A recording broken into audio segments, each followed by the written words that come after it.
Isso ainda existe? Existe.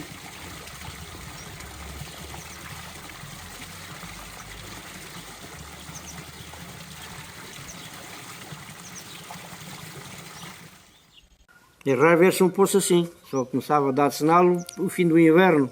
Já o poço arranhado estava a deitar água fora quando ela dava sinal, agora não. Agora, não sei o que é que fizeram à água, que está tudo seco. Foi sempre a água até, bem dizer, até já homem. Enchia tudo quanto era de água. Quando era de dia, durante o dia, tudo bem. Ia sozinha. Quando fosse à noite, não. A minha mãe mandava-me a levantar às 2 da manhã para pôr umas cangalhas em cima de uma besta com 4 cântaros e ir ao poço arranhado a apurar a água. Ia para lá à meia-noite para pedir uma pinga de água. Brava maré. Aquilo o poço tinha uma cova, fazia uma cova. A água corria para essa cova. A gente chegava ao balde dessa cova, e se a cova tivesse muita água, trazia o balde para cheio. Se não tivesse só uma coisinha, trazia só uma coisinha. Eu não sei como é que eles conseguiram naquele tempo fazer aquela pesca um túnel à altura de uma pessoa, talvez. Quando enchia aquela reserva lá no fundo do poço, chamavam a maré. Eu lembro-me dos carrinhos que faziam muito barulho na estrada. Às 5, 6 da manhã iam apurar a tal poça d'água. Sim. Era quem mais podia ir primeiro. Mas se fosse agora já não havia água para tanta coisa. Há uma água que a gente gasta agora. E eu ia ao pocinho. Eu ia buscar água com 2 cântaros, num carro feito com 2 rodas de bicicleta. Eu ia com um carrinho de ferro, daqueles de pôr 2 cântaros também de alumínio. Quem chegava primeiro se aviava. À volta do poço, cada um jogava o seu balde lá abaixo. Chegava lá abaixo, o primeiro que ocupava o... Não era a vez. Aquilo que havia muita gente. Olha, até as pedras que estavam em volta do poço tinham uma ranhura com a corda a correr. A corda cortava a pedra. Muitas vezes partia as cordas quando aquilo já estavam fracas e lá ia o balde. Depois já tinha aquilo como um gancho. E quando era moço ia lá embaixo ao fundo do poço, tirava a corda do burro, atava numa amendoeira que estava por trás do poço e fazia uns nós, descalçava-me, passava a corda entre os dedos e ia deixando para baixo e para cima fazia o mesmo. Não se tirava com a farteja e então tínhamos nós que ir à pescá-la.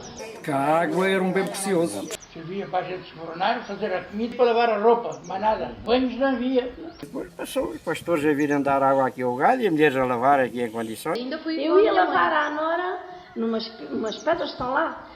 Então lavavam, tinham um aldadozinho grande, trazia o cheio pesado como aquilo com água. E trazia a cabeça e levava este de tal dar com umas escadinhas para a varanda, para estender a roupa. Até nessa altura ainda pedia, agora Deus me livre. Ora, mas também os canecos também não eram muitos para encher muito. Ele ia lavando, ele ia acartando, a gente ia lavando e quando vinha a segunda-feira, depois a roupa estava lavada, já não se gastava tanto. Naquele tempo, mais água gasta a gente hoje num dia, com que a gente gastava numa semana.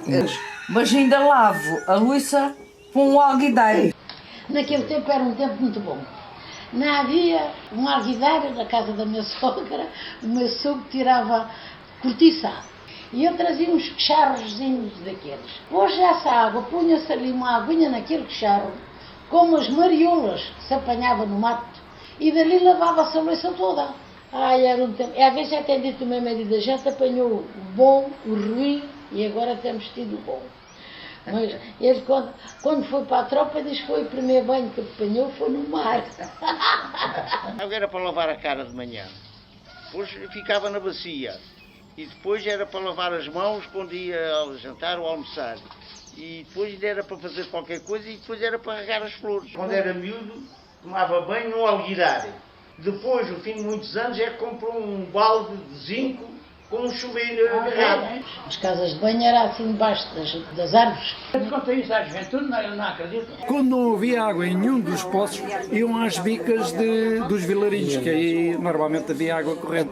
E até há a história que eu tive para nascer em cima do cavalo, que a minha mãe foi de manhã buscar água às bicas dos vilarinhos no dia em que eu nasci. O escuro roubou a água aos poços. E depois de 25 de Abril, depois os poços começaram a não haver água, começaram a aparecer os furos artesianos e vendedores de água doméstica ou de domicílio, e portanto as pessoas não chegaram a utilizar o lavadouro. Também iam as moças aos poços e os moços iam também lá namoricar, ou não? Eu ia buscar água ali à Nora. E ele estava a cavar as figueiras, tinha ali a bicicleta. Tu já o lombriscavas. E ele diz assim, olha lá, esta mocinha tinha pai 15 anos, ou não sei quem, sei lá, ia buscar ervas da minha avó, iria eu. Eu lembro-me, eu era gaiata e ia com a minha mãe para as hortas, o meu pai semeava tudo e sempre me lembro, teve tudo em casa. Portanto, quando eu vim para aqui, foi uma coisa que eu estranhei muito. Não faziam horta, não tinham água, não faziam horta. O que eu me lembro é que 10 em 10 anos havia sempre uns 2 ou 3 anos chuvosos e o resto seca. Eles eram à noite às cruzes. Às cruzes. Iam de cruzeiro em cruzeiro a cantarem. Nós pedimos água, nós pedimos água. Faziam as Marias, faziam. Tanta vez, Faziam com o andor com o Santo Elias às costas. E havia muita gente a cantar para mandar água, mandar-nos água por misericórdia. Passados uma noite ou duas, amolhava-se logo. O tempo depois chovia. Chovia por acaso. Havia quem acreditasse e quem não acreditasse. Mas quem não acreditava, mano, boca calada. A gente até se ria quando era pequenino e elas todo mundo, mandai-nos água, misericórdia, meu Santo Elias. Naquele tempo, a gente diz que agora que há seca, mas naquele tempo também havia. É assim a vida.